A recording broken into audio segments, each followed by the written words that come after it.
This is Sky News. In just a moment, the press preview. A first look at what's on the front pages as they arrive. But first, here are our top stories. Boris Johnson says it's his job to deliver Brexit, and he's refused to rule out staying in office, even if he loses a vote of no confidence in Parliament. A UN report on climate change is urging people to eat fewer dairy and meat products, as it warned the planet's land must be better managed to avoid global catastrophe. And a 56-year-old man has been charged with attempted murder after a police officer was attacked with a machete in East London last night. The officer was seriously injured and is recovering in hospital. Well, hello there. You're now watching the press preview, a first look at what's on the front pages as they arrive. So in the next half hour, we'll be having a look at what's making the headlines with Isabel Oakeshott and Sonia Sodha. Thanks very much for being with us. Let's have a look at what's on some of those front pages, shall we? The Daily Telegraph reports that Boris Johnson is preparing for a November general election after ministers announced a fast-track spending review to fulfil his pledges. The Guardian carries Jeremy Corbyn's calls for Britain's most senior civil servant to intervene to stop Boris Johnson forcing a no-deal Brexit in the middle of an election campaign. While the Eye says the Prime Minister is scrapping the migrant cap to entice top scientists to the UK. The Times reports that Boris Johnson's plan to attract the best minds from around the world has been attacked by a Nobel laureate who says he was taking scientists for fools. And on the Daily Express, Boris Johnson's plans to tackle violent crime and restore power to the police. The Daily Mail says the Church of England has attacked Wayne Rooney for his multi-million-pound sponsorship deal with an online casino. And the Financial Times reports Kraft Heinz has taken $1.2 billion of write-downs as more customers shun its brands. The Metro says the whole country is set to be hit by storms, bringing rain and 60-mile-an-hour winds at the weekend. Well, we're joined tonight by Isabel Oakeshott and Sonia Sodha. Thank you very much for being with us today. And it feels like we're all talking about elections, possible elections. When's it going to be called and what circumstances? Well, there's not supposed to be any of this type of talk. But the latest speculation is that the Prime Minister is planning an election for the day after we leave the EU with no deal, which is a pretty high-risk strategy, but in many ways, politically, it makes quite a lot of sense for the Conservatives. We're going to have a quick look at the Daily Telegraph, who are covering this story. Their headline there is Johnson's election spending spree. Yes, and it's on the front of a number of papers, and he's already been making quite a lot of announcements about extra money for the NHS, all of which sort of sounds and feels as if we're heading towards a general election. And I think the thinking behind going to the country the day after Brexit Day is that the chaos, if indeed there is any, won't quite have set in at that point. And his hope will be that he will neuter the Brexit party. He will be able to say to voters, look, we're out. So there's absolutely no point in voting for the Brexit party on election day. Whereas obviously if the election is before we're out, then I think the Conservative Party is in a very, very difficult place. At the same time, though, it's pretty high risk, isn't it? I mean, I accept your point that some of the basically consequences... everything is high risk.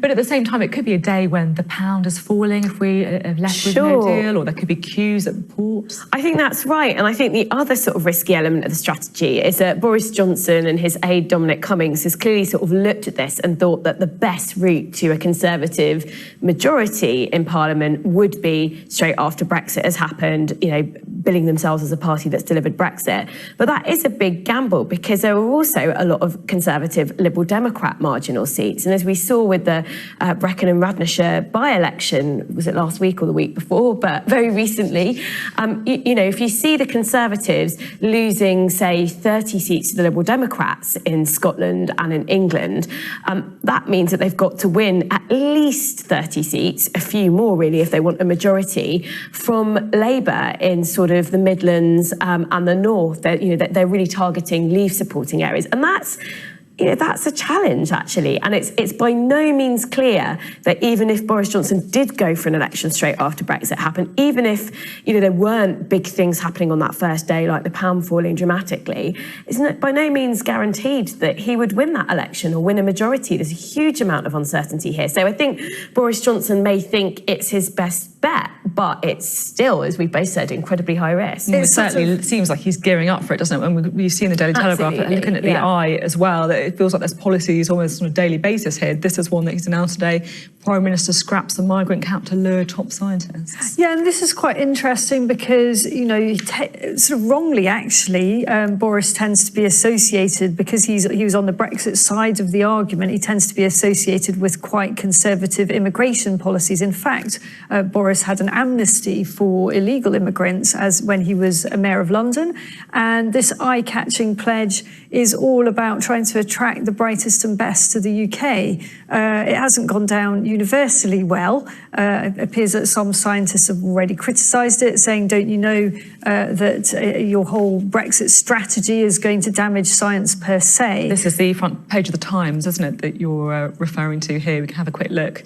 Don't take us for fools, according to one top scientist. Yeah, I think that's right. And I think, no one would... you look at this policy on its own merits and it makes complete sense. I mean, it would be absolutely bonkers for the UK not to be letting more top scientists in. But I think there's a couple of things here. First of all, I think, as this sort of very prominent scientist whose work Boris Johnson actually cited in the sort of little election address he gave today from 10 Downing Street in his Facebook Live post, this prominent scientist has criticised him because he said, a no-deal Brexit, scientists have been saying this for so long, be absolutely catastrophic for research funding. And this scientist, his co-collaborator, who helped us discover graphene, has already actually moved to Singapore. I'm sure there'll be lots of scientists with stories like that. So there's that. But there's also the fact that Theresa May had an incredibly rigid immigration policy that completely shot the economy, our economy in its own foot, really. So if you look at the fact that international students were included in the cap on student numbers, the public were massively supportive of students being moved out because universities are a massive export industry, yet she kept them in the cap. There wasn't enough skilled migration. So this is rectifying, I think, years of really, really bad immigration policy from Theresa May. We're certainly seeing a difference, aren't we, between Boris Johnson and Theresa May's policies on a whole raft of on everything, basically, in the whole style. And, you definitely sense that whatever happens, Boris Johnson is going to go down in flames. If he's got to go down, there's not going to be any extending or going for wishy-washy middle way. Exactly risk-averse. He's he's essentially got no choice. I mean, we're talking before about his decision to call a general election or not. I mean, he's either going to be forced into it by a vote of no confidence, or he'll be forced into it by the fact he simply can't govern. He's got a majority of one now, hasn't he, after the Brexit? So it has to happen, but the key is the timing and, trying to, from the Conservatives' point of view, trying to kill off the threat from the Brexit Party. Do you think Boris Johnson could win an election? I hope so, as a small C Conservative, not a member of the Conservative Party. I mean, who knows? It's really difficult. As Sonia was saying, the numbers are so difficult to call. And I think for all parties trying to work out, which are their target seats, this is an absolute minefield for all the parties involved in this, because whether a seat is a winnable seat for any of the parties is entirely contingent in a number of cases on where we are on the Brexit schedule. Really volatile. It feels like the polls are changing almost on a daily basis. I actually think the polls are meaningless. They really tell you nothing, because they're only meaningful if you ask under a different set of scenarios. Let's turn to The Guardian, shall we, and have a look at the front page of The Guardian here. Their headline is Jeremy Corbyn claiming that Johnson is plotting abuse of power to force a no-deal Brexit through. Now, this is all about this suggestion that he could effectively ignore or delay the results of the confidence motion if he loses it to and I think after Brexit. This gets to the heart of whether Boris Johnson actually can have an election straight after we crash out of the EU. And a point that a lot of people, including Jeremy Corbyn, are making, that it would go against all sort of parliamentary and constitutional conventions for Parliament to vote no confidence in a government, for the Prime Minister to say, well, I'm going to hold the general election after we crash out of the EU, and then for us to crash out in the interim, because that's a huge policy decision. And the convention is that substantial things do not happen while you've got a general election campaign going on. So Jeremy Corbyn's made his views very clear. He's written to Britain's most senior civil servant asking for clarification on this matter. And this is why you've seen in recent days people talking about the role of the Queen, for example. Would this be allowed to happen? Could Britain crash out while there's a general election? I'm sorry, I'm going to have to interrupt now, because she's actually used the term crash out 4 times. We We have had years to prepare for this. The government is investing billions of pounds, and by the way, we won't have to pay the 39 billion. So I don't think we're going to be crashing out. And the repeated use of that term, I think, is very derogatory. And it's not derogatory at all. Well, it's just incredibly negative. We're going to be crashing out of the European Union. Why? What is the crash? Well, all of the economic predictions, whether you take the OBR, because they were all so accurate. I mean, we can go round and round in circles. Brexit hasn't happened yet, so we've not had a chance to test these predictions. Precisely. No. All of the predictions about a medium-term to long-term impact of no deal, the OBR said that it would take the British economy into recession. The economy would shrink by 2% in the next year. So it's not negative to use a term like that. It's just realistic, and it goes along with, the massive economic predictions. Well, let's bring it back to the Guardian story, shall we? It kind of feels as if there's a fight about who knows the Constitution better with both sides. And we're in completely new territory here. So in a way, the fight is actually more one of principle, I think, and that's certainly what Boris Johnson would argue. Never mind that there's never been a case of an election being called after a vote of confidence and the whole timing of it. This is a whole new setup, so you can't really call as part of your evidence what has or hasn't happened before. And he will feel he is simply delivering on what he has promised, and that's what he's there to do. Do you think that MPs who want to stop a no-deal Brexit have left it too late?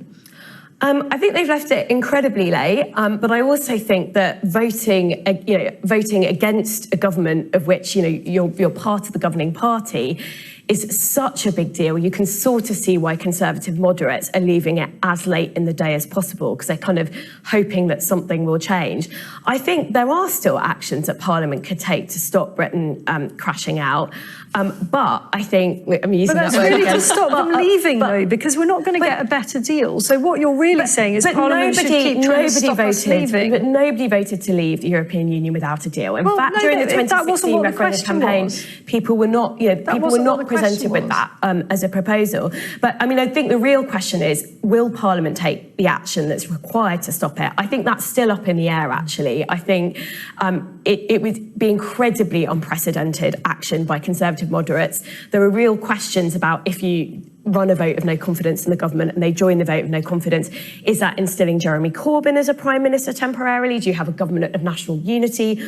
All these questions have to be worked out, and it's very tricky to see how you get sort of a consensus around that. Okay, thank you both very much for a lively debate on elections, Brexit and more. We've only just got started. Much more to come.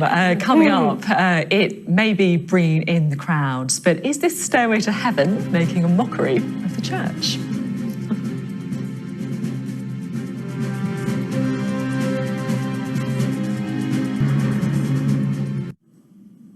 Welcome back. You're watching the press preview. With me now, Isabel Oakeshott and Sonia Sodha. Thanks for being with us and not running away in the break.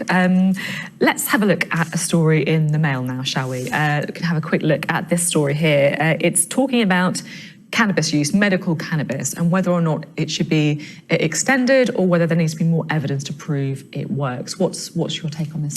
So the government relaxed the rules around this a few months ago, but it's now being looked at NICE, which sort of evaluates the evidence base behind all medicines. And what NICE is saying is there just isn't enough evidence to recommend the use of cannabis-based medicines yet for a range of treatments. And what they're saying is there need to be fast-track drug trials, so it's tested in the same way you would other medicines, which I think a lot of people will be upset about this because a lot of people believe in the power of cannabis-based medicine. But I do think if it's going to be prescribed on the NHS, it's kind of fair enough to subject it to the same trials that other drugs are.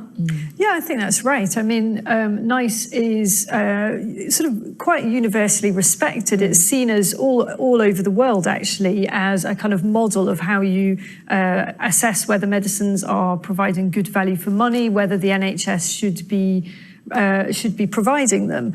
And it seems to me that there's no reason why you should have a different set of standards for cannabis-based treatments than any other treatment. But as Sonia said, there were people who really firmly believe that they need certain types of cannabis-based products now for medical reasons and will be frustrated at the length of time it takes. Some quite high-profile cases, weren't there? Yeah, and I mean, I think people who sort of believe in it would say is that because it's been illegal for so long, it's been really difficult to do these kind of drug trials. But I think NICE is right. You can fast track them and get them done quickly, hopefully. But if we're spending taxpayers' money on it, it's right that they should be tested. Now I'm keen to move on to the story without further ado. It's an amazing picture story. Talk about this. This is the one we've been waiting for. I love the headline as well. After the fairway to heaven, the helter skelter that's a stairway to heaven. This is a helter skelter in Norwich Cathedral. And the question is, are we so pious that we think that this is a kind of inappropriate and is some kind of offence to God? Or is it actually quite a good way of getting people to appreciate up close the beautiful stained glass windows there and actually just getting people through the doors? So I think I'm coming down on the side. In fact, it wasn't even really a particular debate. I love it. I think it's great. And it raises money as well for the cathedral. People are paying £2 a go, so... I think it's quite tastefully done. You know, they could have gone for a gaudy, bouncy castle or something like that, and they've actually got this really quite sort of nice, old-fashioned looking thing. I mean, it looks quite twinkly, doesn't it? But I'm not sure how church-like it looks. So I think there'll be a lot of older people. I'm saying maybe that's a bit biased of me, but I suspect that a lot of older people, I think my parents might have kind of some mixed views about this, who might feel it's inappropriate. You know, the church is somewhere which is very special. You go in there to be quiet. It's not a theme park. It's not a tourist attraction. But actually, if you think about it, lots of churches are tourist attractions and actually market themselves as tourist attractions, and they rely on the money coming in from visitors. So I guess this is just taking it a few steps further. I mean, not everyone agrees. Look how much fun that choir boy is having. He's loving it. Yeah, he really is. This is divine, the picture caption. They had a lot of fun there, didn't they?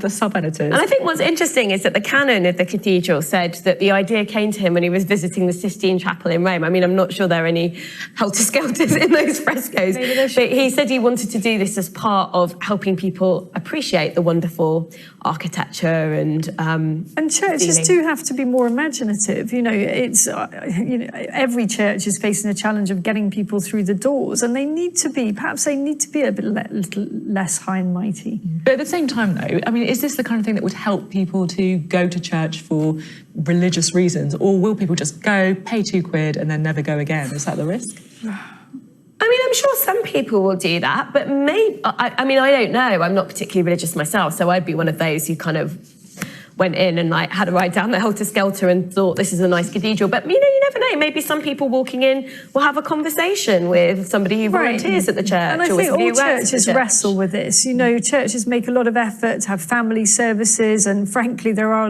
probably lots of parents who go in there because it's a nice place to take your kids. And some churches do this really well. You know, who is everybody to judge whether they're coming in there because it's warm and there's nice entertainment for the kids, or whether it's religious, and does one thing become the other? I think it's, you know, we shouldn't be too binary about this. It definitely looks very pretty anyway. Very festive, you could say. Thank you both for another exciting paper review. We'll be having more from you in the next hour, so don't go anywhere. Now let's have a quick look at how the weather is shaping up.